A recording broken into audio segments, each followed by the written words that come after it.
na kombo ya tata ya mwana pe ya libosango. Kimbongistoye. Oye! Kimbongistoye. Oye! Kimbongistoye. Oye! Oye! Oye! Espoir du monde, Église universelle. Namoni tolembi, hein? Kimbongistoye.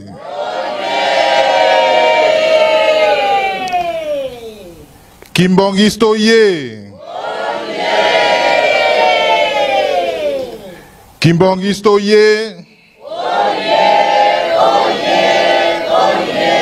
Espoir du monde, Église universelle.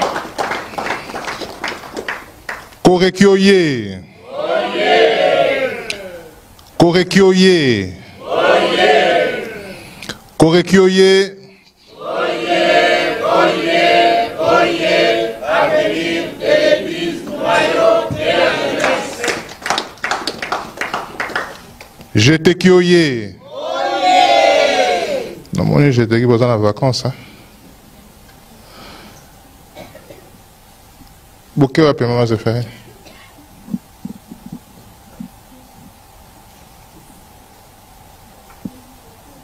Habitez. Merci. Jetekioye. Jetekioye. Jetekioye.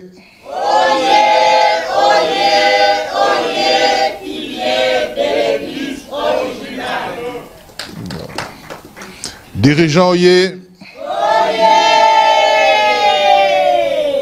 Dirigeant Oye.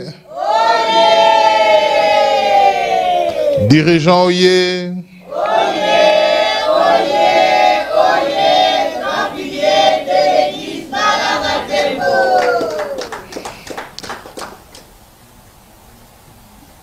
Flukiwo. Flukiwo. Flukiwo. Héritage du Saint-Esprit.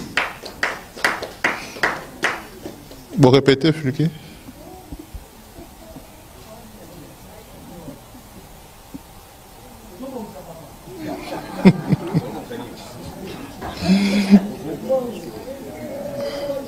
Ça fait combien d'années, Bazo Bongisa?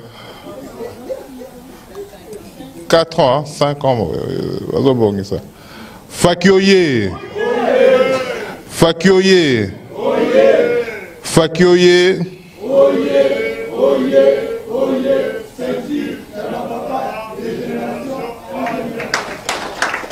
Même Faki, vous avez lal. Je sens que tout le monde est fatigué aujourd'hui. Fakioye. Fakioye. Fakioye.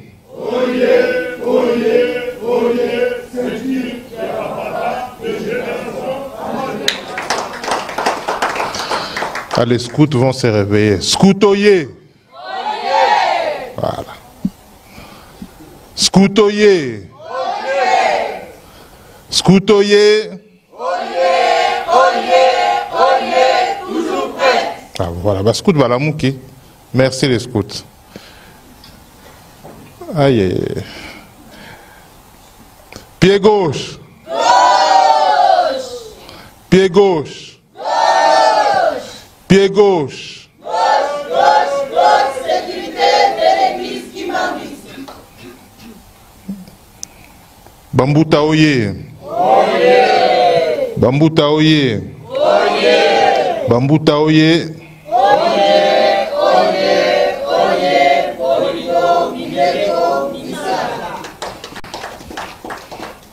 Yaliboso nakoma bande konanga nyonso.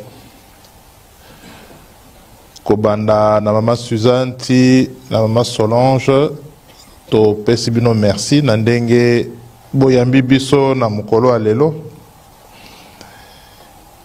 e na tina ya mbote bo pesi biso to zongope mbote ya solo bana papa Simon Kimbangu lelo tozali mukolo ayenga le 17 mars et le 17 août plutôt. Ndenge toyebeli lobi ezalaki le 16 août. Bisonio so toyebi, qu'est-ce que cette date représentait pour nous kimbongistes?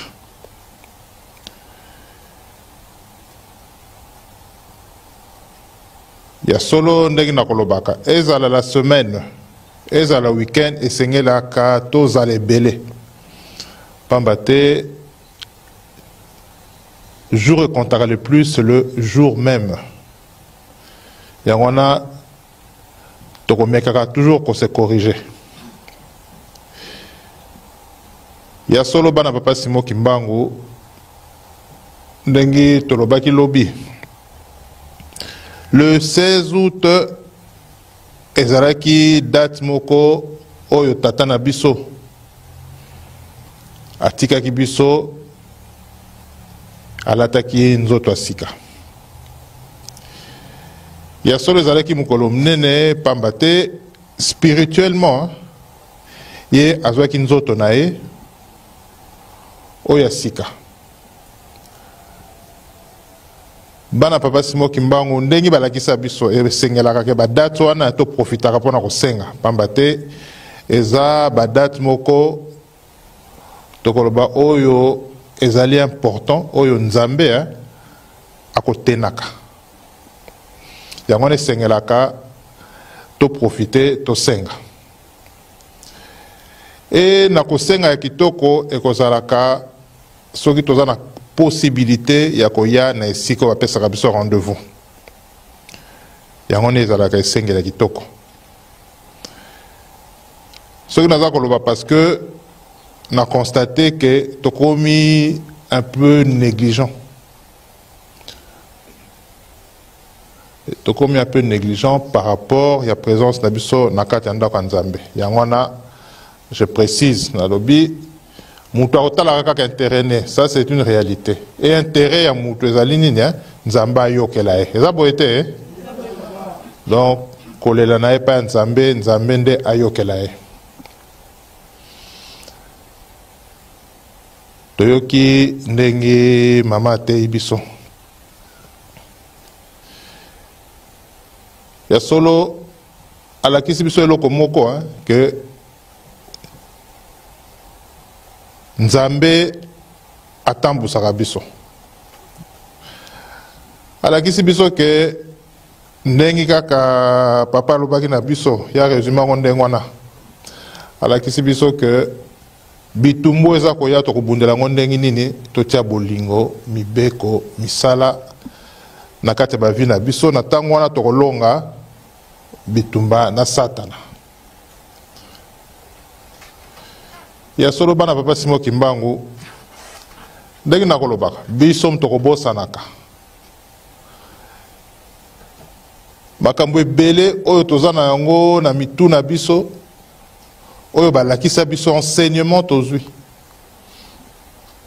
Enseignement tozwi ezali enseignement moko tokoyebaka te. Ezali enseignement moko munene pamba te enseignement na soki totiango na kati na biso na kati ya lingoma na biso donc na kati na biso totiango en dehors de l'église na libanda donc na kati ya mokili. Eh ben je vous assure que kimi kozala na mokili eza boye te. Mais si on ne bateau va passer enseignement, c'est là où le problème. Parce que, comme j'ai toujours dit, tous les enseignements moko qui toko. Ngana lobaka likambu moko. Na lobaka tant que tozo kola être kimbongi c'est là qui soni. Toyebaka. Être kimbongi c'est là qui soni. Encore, je dirais batnet ba mama selipa oyo moule pusani. Bangot banda ko assumer le fait d'être kimbongiste. Biso ba jeune ezalaki soni. Toyebi parce que ce qui totali mokili ndenge za ko senga. Ba valeur ya mokili pour nous à la jeune élégant beau garçon qui plaît aux gens.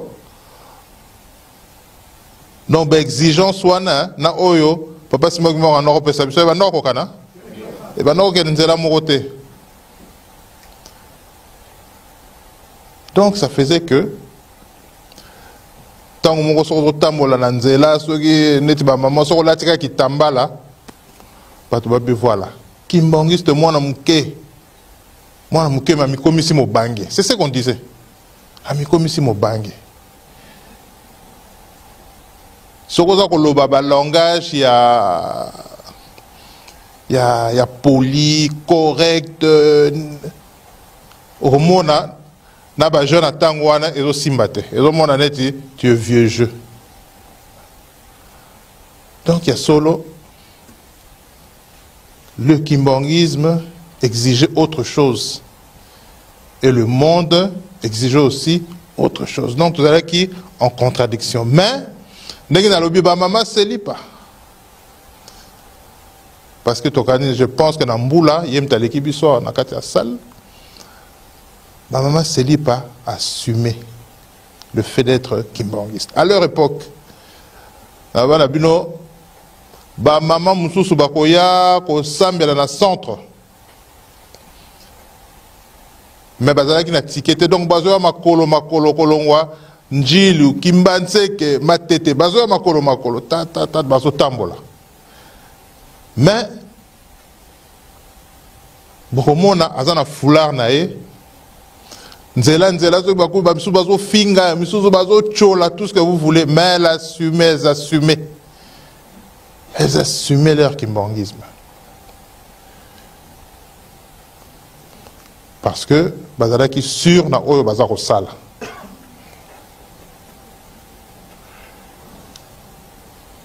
Tokolo balelo bango ba réussir ko transmettre génération landaki le kimbangisme.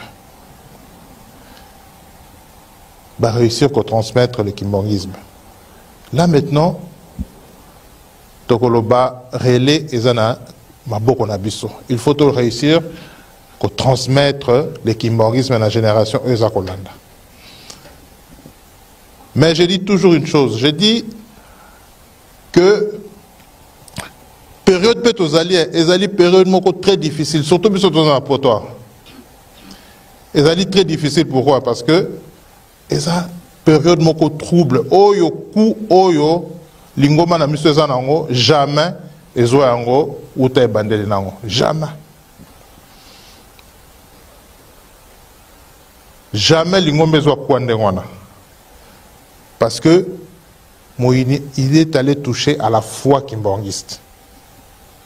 Donc on dit manabisonyo c'est ningani.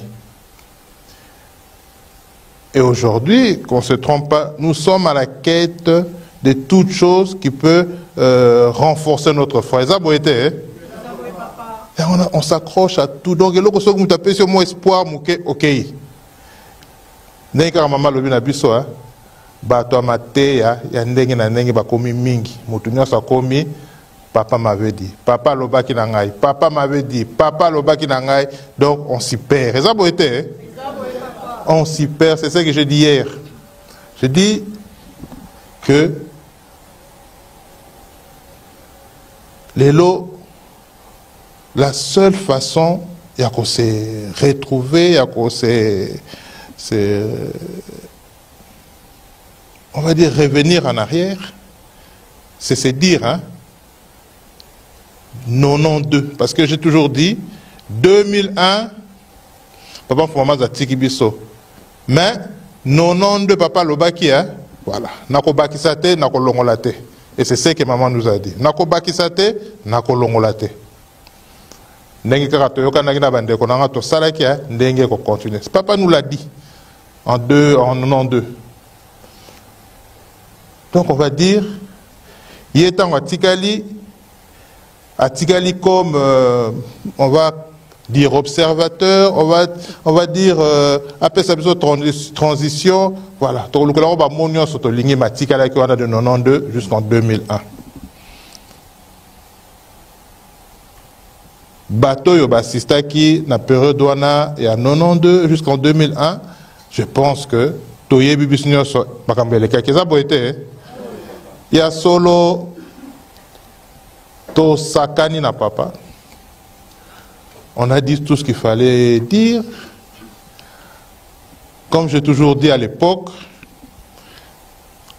on a essayé de fabriquer un autre Papa Mfumwa Longo, à l'image des Papa Mfumwa Mbaza. Biso Bandi, mais moi je me rappelle, Tozana Katia centre, Batouazou idée, Papa ça la tour, il y a centre, après ça Bandi Mbote, tout. On fait un bain de foule, on appelle ça. Alors, Bazoui, moi, Jeep Morobo, Longoli, en toiture, enfin, comment je sais pas, capot, tout ce que vous voulez. Voilà. Tiango, papa, ce qu'on a téléminé à Jeep, papa, ça, la tour, il y a centre. Toi, papa. Mais il y a un fait, je m'en souviens. Mouto, protocole, azaki na Jeep, ceux qui papa zo leka, mon papa zangula moko, zangula bolo, papa tiaboué. Mais vous voyez papa comment il était fatigué, ça était. Donc papa avait du mal, il avait du mal. Mais bazo poussé dans le boko, allez, voilà. Parce qu'on a voulu fabriquer un autre Papa Mfumwa Longo. Donc on a refusé de prendre papa comme tel. Donc Tozolo va toujours, hein, Mayele Yamutu.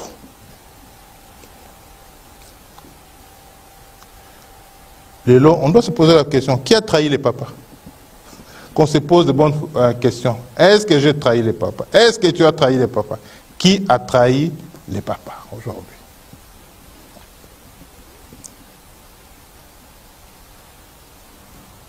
Neka kana lobi. Lelo soki toke na mukana nzambe tokomona kolo eso alobi na Yuda na lingi maele na yo te, na lingi motema na yo. Voilà. C'est comme nous tous aujourd'hui. Papa m'a dit. Mais kolo eso alobi Yuda na lingi maele na yo te, na lingi opesa ngai motema na yo.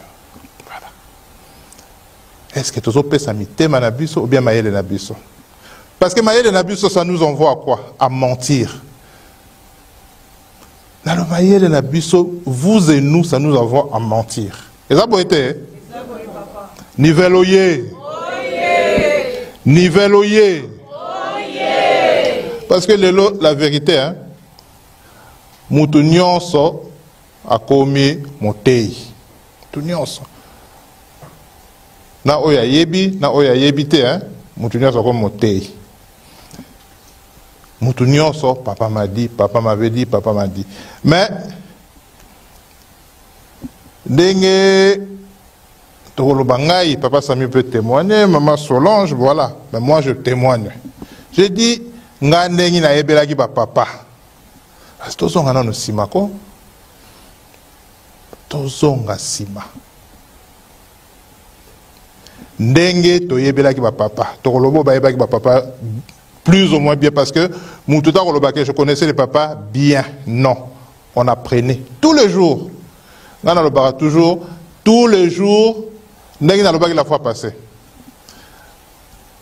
Papa Mfumwa Longo, oko senge loko, olobine loko boye, eza boye. Au senge yango la veille.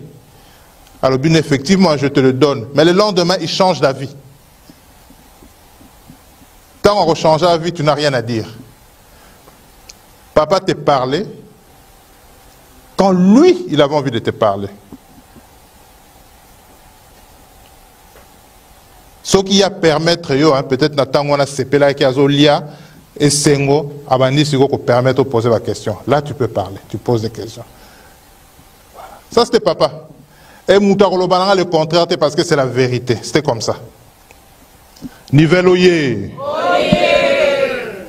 Je m'en souviens. Bisous donc de Zokola.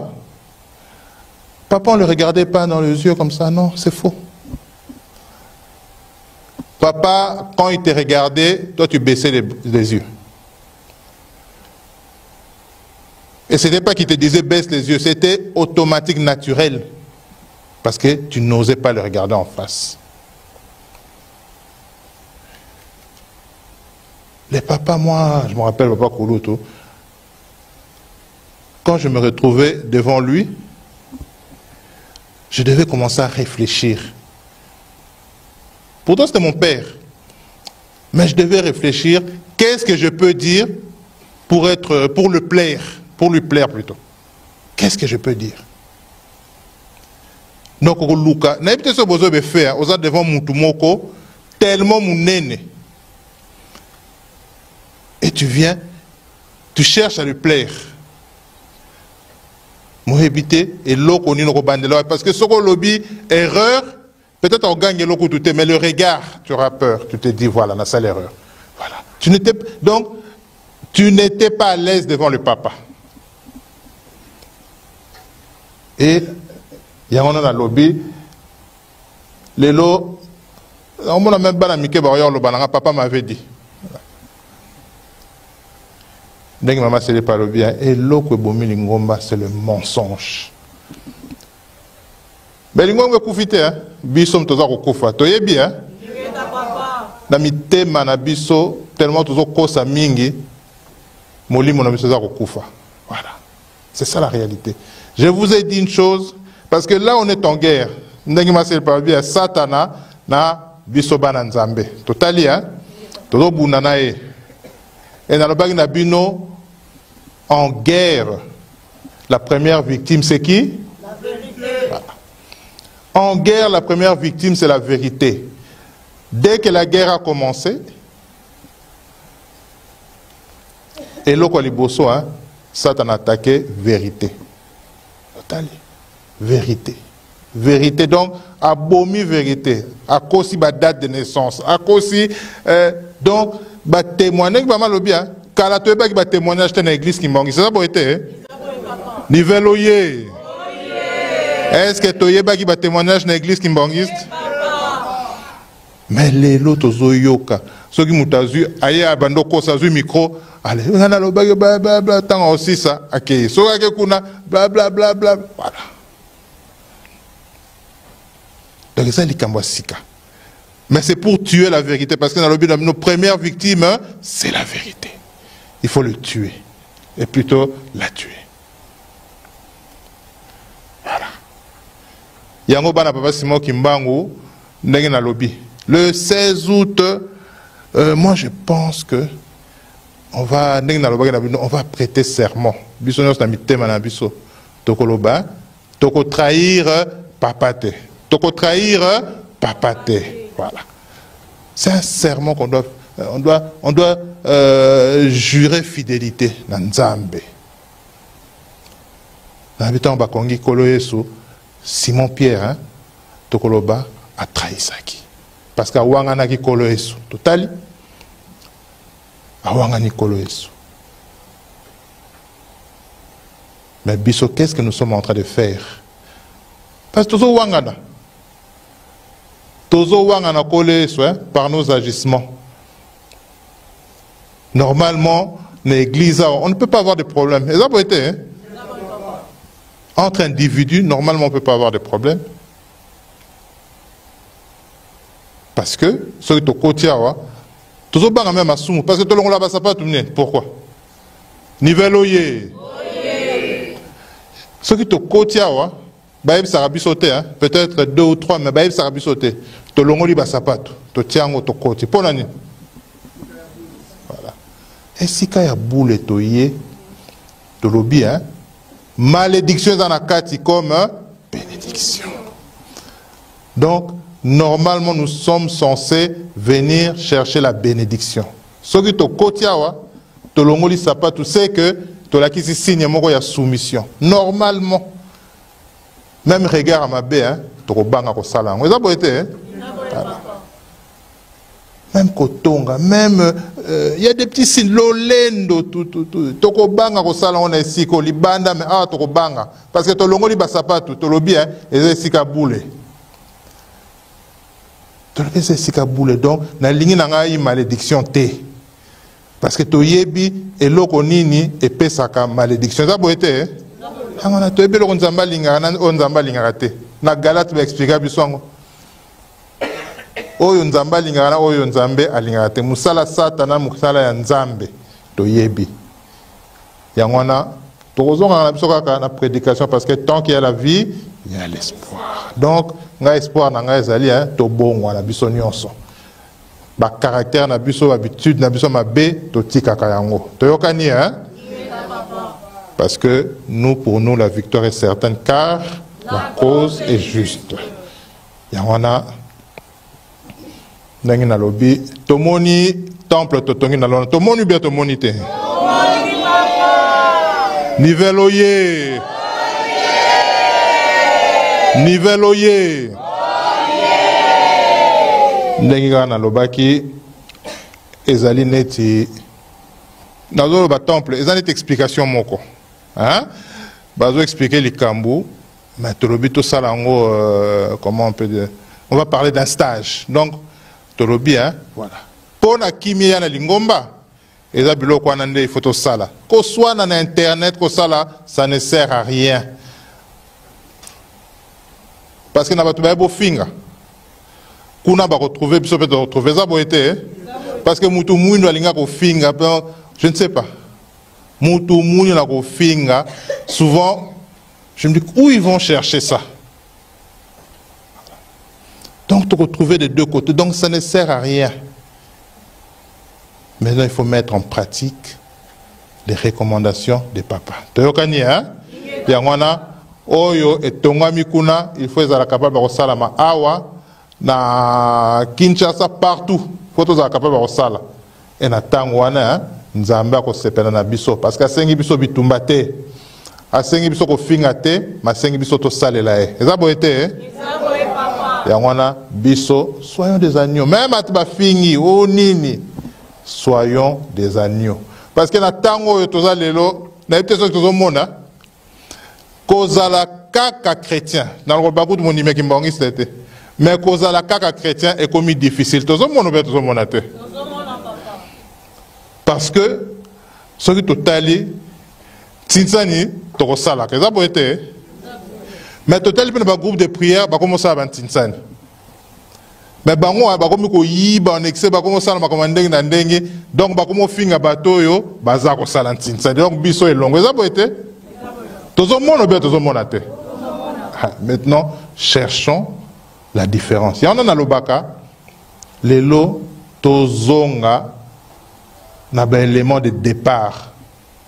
Élément de départ tango tiaka ntinsani eh ben na tango wana eza na nzambe mtozo pesa yango soki mutali yango etali eza boete c'est des basiques parce que soki tokeka olingo bando landa olingo bando sala boye ludi kekelo yoka comme to bando tonga église lobby eza boete oko banda ko tonga même na bato libanda kuna baliaka mbongo kuna baliaka etali biso te biso tozala kaka bandimi.